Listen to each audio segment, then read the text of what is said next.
Hello tout le monde, on est le vendredi 18 juin, je m'apprête seulement à enregistrer le commentaire audio de cette vidéo, tout va bien, je ne suis pas du tout en retard pour le mois de juin. Je vous propose quand même aujourd'hui cette vidéo parce que je suis le genre de personne qui regarde des mois de juillet en plein mois de décembre et des mois de janvier en plein mois de juin. Et pourquoi pas des pastèques en plein mois de février, parce que j'ai envie, est une bonne raison comme dirait l'autre. Toujours est-il que la grande est à l'école, monsieur travaille, Bébou est largué chez mamie. C'est parti!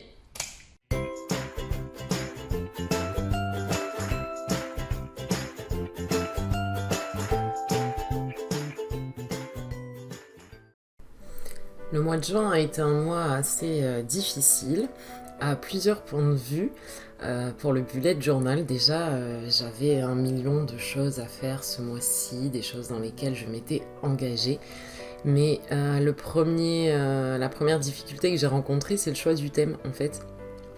Ça fait 6 mois, donc, que je fais du bullet journal. Et jusqu'ici, j'ai jamais eu d'hésitation pour mes thèmes. Là, ce mois-ci, je devais faire un thème sur les ballons, enfin les ballons, la fête, tout ça, un thème assez enfantin, parce que c'était les 1 an de mon bébé, et j'avais également le baptême de mon neveu.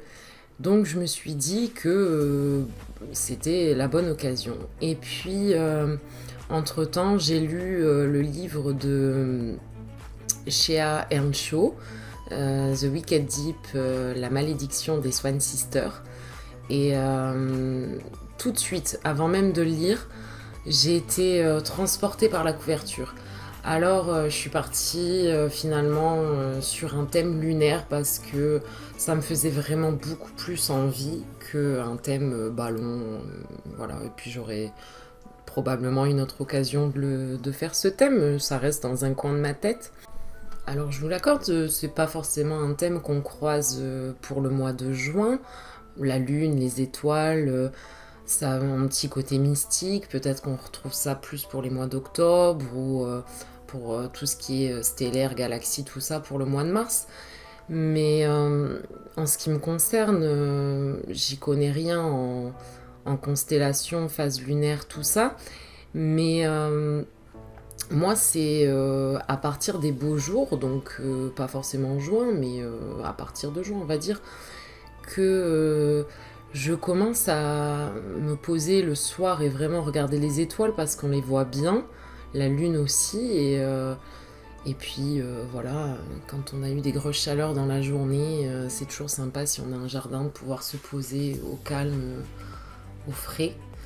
Donc finalement, je trouve pas mon thème si en décalage que ça, alors qu'au départ, c'était une grosse envie, mais je me disais peut-être que c'est un peu trop décalé, puis après je me suis dit après tout, de toute façon c'est mon bullet journal, j'ai envie de faire une lune, je fais une lune, point barre, comme je disais en début de vidéo, parce que j'ai envie est une bonne raison.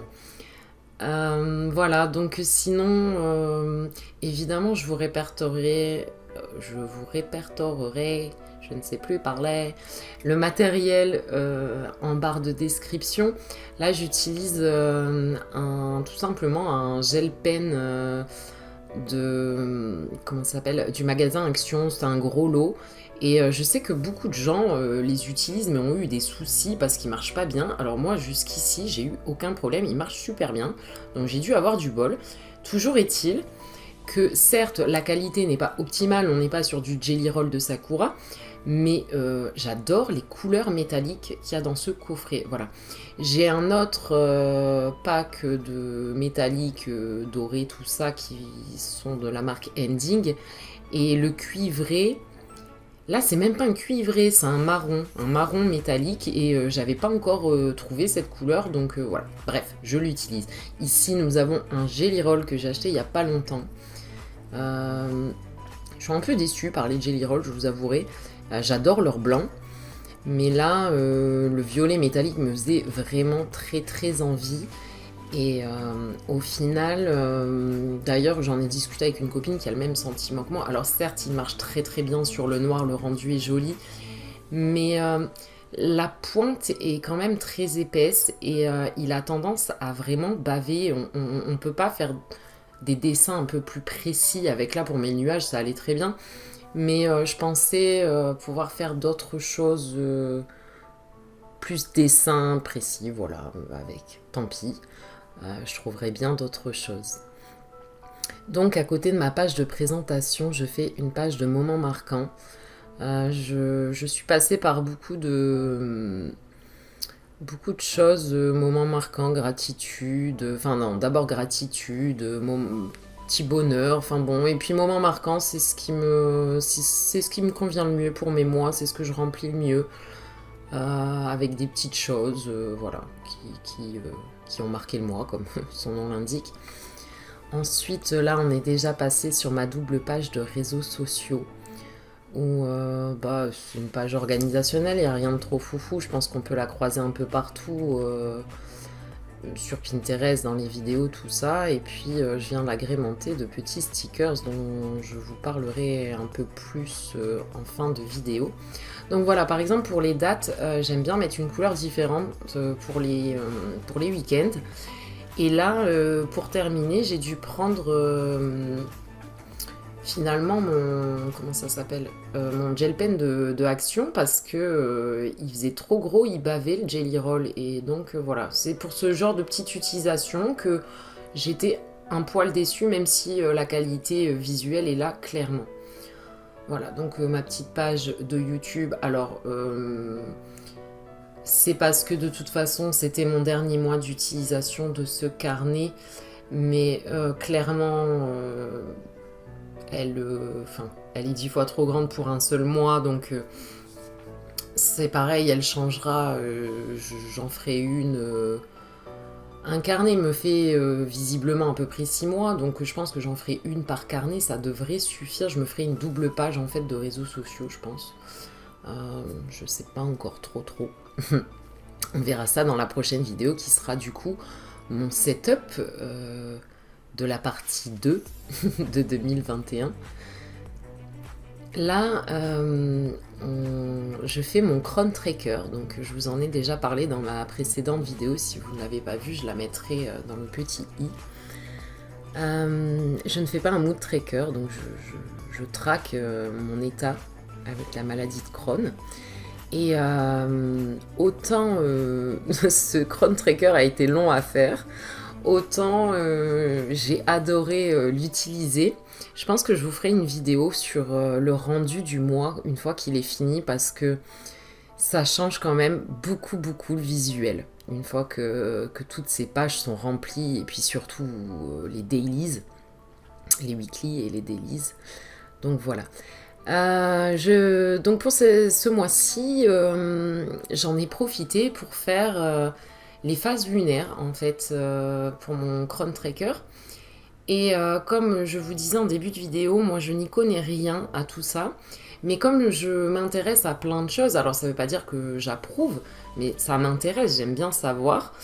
Donc je me suis légèrement penchée parce que j'ai manqué de temps, donc j'ai pas non plus approfondi le sujet.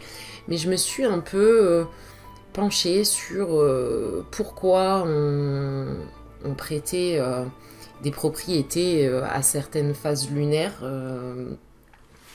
Et voilà, c'était assez intéressant.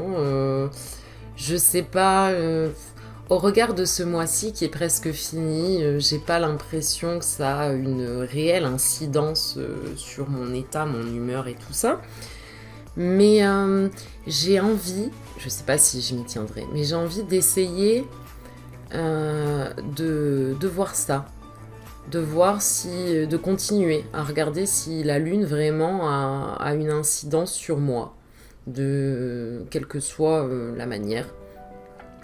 Donc voilà, j'essaierai d'y penser pour les mois suivants, même si je le mettrai pas forcément dans mon bullet journal, ce sera un truc que je ferai comme ça, peut-être le matin en me levant. Enfin voilà. Donc je fais des petites étoiles partout pour un peu combler l'espace et que ça fasse moins vide. Ici donc, en parallèle, je me suis fait ma petite page de phase lunaire. On va dire que c'est une page culture générale, voilà. J'ai appris un petit peu quelles propriétés on portait à telle phase lunaire. Alors cette page-là, techniquement parlant, elle m'a rendu juste dingue. J'avais jamais un cercle qui ressemblait à un cercle. Au niveau de la disposition, j'arrivais pas à tout faire rentrer sur une page et je voulais absolument pas faire une double page pour ça. Et puis le fait est que ce sont vraiment les toutes dernières pages de mon carnet, c'est-à-dire qu'à la fin du mois, il sera terminé, il ne me restera plus qu'une seule page si je ne l'ai pas utilisée d'ici là pour autre chose. Et donc techniquement parlant, c'est très dur d'être, comment dire, du côté gauche, j'ai le poignet hyper surélevé par l'épaisseur du carnet. Et puis de l'autre côté, j'ai la pochette à souffler qui donne aussi des volumes dont je ne voudrais pas à certains endroits. Enfin bon, vraiment, ce mois-ci a été difficile à la réalisation. Il a été aussi difficile à la réalisation parce que j'avais, comme je vous ai dit en début de vidéo, j'avais plein de choses de prévues pour ce mois de juin et je savais que je n'aurais pas le temps de faire mes weekly tranquillement, d'avoir ce petit moment pour moi, comme je le fais pour mes mois d'habitude. Et donc, j'ai voulu me dégager du temps pour faire des jolies pages mensuelles. Donc j'ai plein de pages que je n'ai pas d'habitude.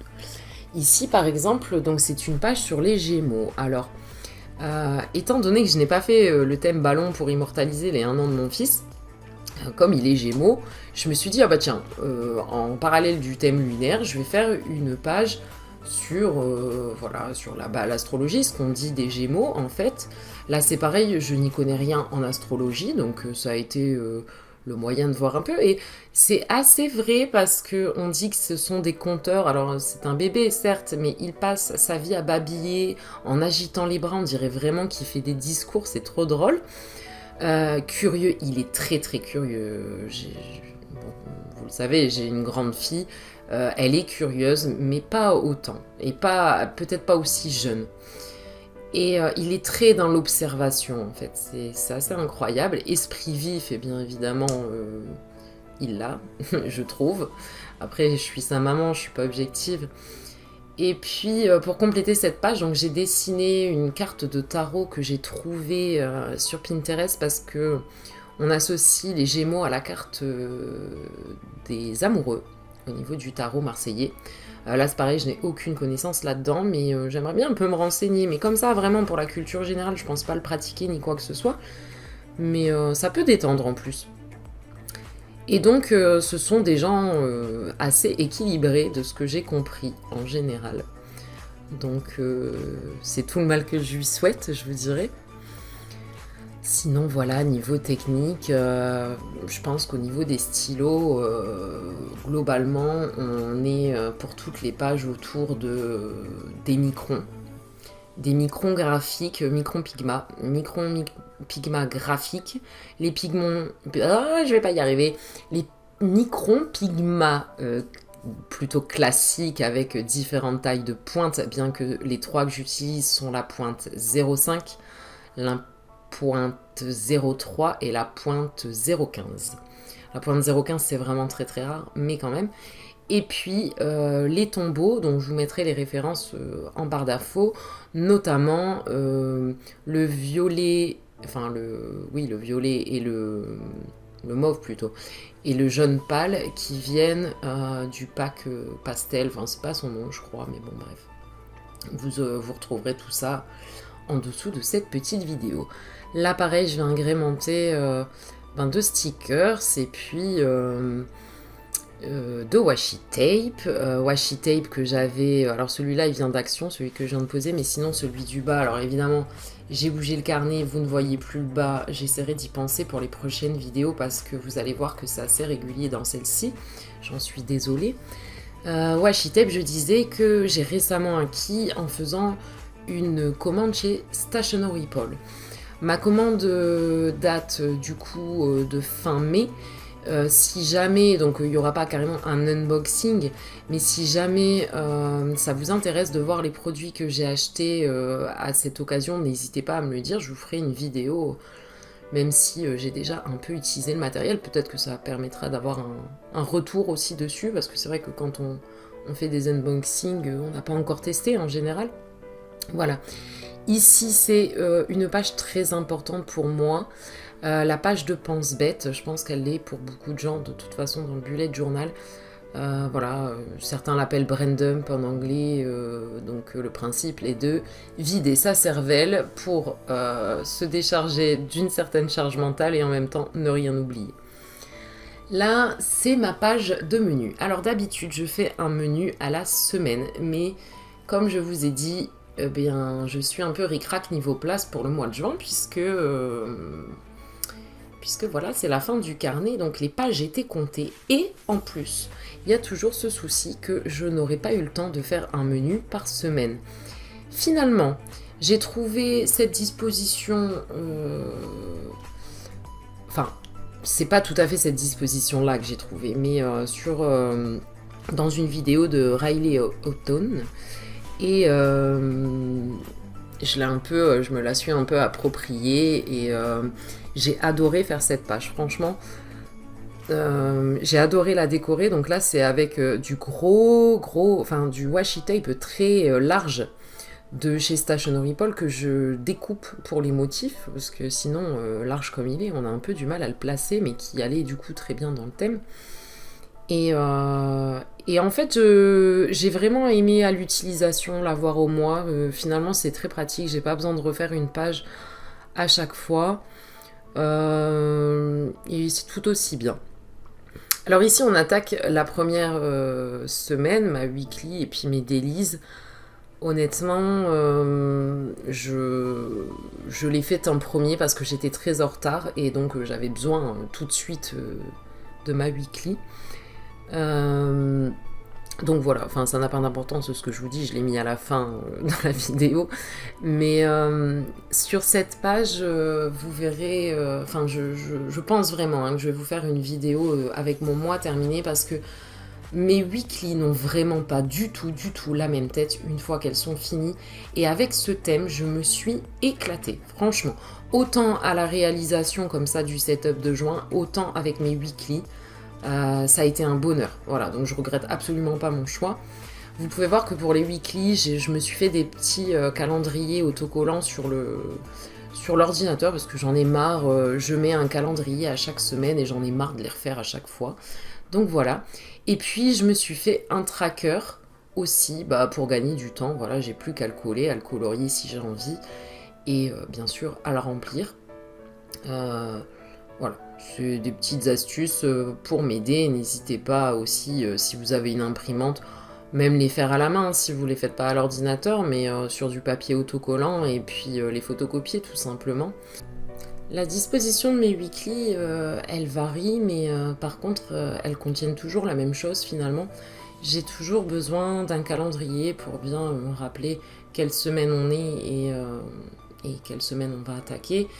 Un tracker à la semaine depuis le mois d'avril parce que ça me motive plus qu'un tracker au mois, une to-do list évidemment, et un petit encart de notes où je note ce que j'ai pas envie d'oublier, un numéro de téléphone ou bien un événement pour la semaine prochaine ou les semaines suivantes qui n'ont pas encore été faites et que je ne veux pas évidemment oublier. Par contre, c'est pas rare que je garde la même disposition pour tout le mois. C'est pas une obligation, mais ça m'arrive quand même assez souvent. Et en fait, finalement, par contre, mes weekly sont très peu décorés au départ. Et les décorations, c'est quelque chose que je viens faire au jour le jour, le matin ou le soir quand je me pose dessus. Je viens combler les trous avec des doodles, des stickers, des petits gribouillages. Voilà, c'est ma façon de fonctionner. Après, chacun la sienne. Des fois, je fais des tests de calligraphie, des choses comme ça en fait. Pour combler le vide. J'aime pas le vide, ça me stresse. Avant de finir le setup de ce mois, Je voulais revenir donc sur les stickers que j'ai utilisés tout au long de la vidéo. Il s'agit en fait de stickers que j'ai réalisés moi-même et j'ai pris la décision le mois dernier de lancer ma petite boutique. Donc elle n'est actuellement pas encore créée parce que tout ça c'est des choses qui prennent du temps. Mais je peux déjà vous montrer le produit, le premier produit qui sera vendu dessus. Alors il faut savoir que ceux que vous m'avez vu utiliser là tout le long de la vidéo sont des tests. Voilà, des tests de papier, des tests de couleurs. Donc voilà, je suis encore en phase de test. Mais ils se présenteront comme ceci en fait. Vous pourrez acheter chacune des choses à l'unité et il y aura aussi un pack à prix préférentiel tout autour du thème où vous aurez donc évidemment la planche de stickers, 6 trackers mensuels. Donc comme je vous ai expliqué, moi je les ai pas utilisés ici parce que je n'utilise pas de système au mois, mais voilà, une planche avec les jours de la semaine pour 4 semaines, toujours autour du thème. Je ferai plusieurs thèmes. Le premier sera celui-ci, mais il y en aura plusieurs. Et à chaque fois, pareil, 4 petits to-do list pour vos semaines, toujours autour du même thème. J'ai fait le choix de ne pas mettre de mois à mes thèmes parce que je pense que chacun doit être libre de faire le thème qu'il veut quand il veut et pas forcément, je sais pas, Mardi Gras au mois de mars. Voilà, pourquoi Pourquoi s'imposer des choses. J'espère que ces stickers vous plairont. Si jamais vous êtes intéressé, voilà, la boutique n'est pas ouverte aujourd'hui, mais elle le sera prochainement, je l'espère. Grand maximum en juillet, je pense. Donc n'hésitez pas à me suivre sur Instagram, à Jeu Gribouillis, pour voir l'avancée de tout ce petit projet. Mais revenons à nos moutons et surtout notre setup de juin où je suis en train de me mettre des repères de pages, donc un pour ma semaine qui me sert également à accrocher ma petite liste de courses ou tout autre papier dont j'aurai besoin, et puis un pour mon menu du coup. C'est très pratique ces petites choses. Et puis je viens remettre des détails dans mes dessins puisque j'attendais que ça sèche un peu et j'avais oublié du coup entre temps, mais mieux vaut tard que jamais. Ensuite je vais venir mettre un petit repère aussi, mais sur le côté pour, comme je fais tous les mois, pour trouver rapidement mon mois de juin si besoin. Donc je le fais sur du papier noir simple. J'ai écrit juin et puis je vais mettre un petit bout de washi tape et ce sera tout. Il est temps pour moi de vous laisser avec le flip through de ce mois de juin. J'espère que le thème vous aura plu, que la vidéo vous aura plu. N'hésitez pas à me laisser vos commentaires, vos impressions, vos suggestions, me partager comment s'est passé votre mois de juin, si vous avez du mal à choisir vos thèmes, vous aussi, enfin voilà, tout ce qui vous passe par la tête, j'en serai ravie. Et puis n'hésitez pas à vous abonner si jamais, et puis à laisser le fameux petit pouce bleu. Sur ce, portez-vous bien, à vos marques, prêt, bu jeté.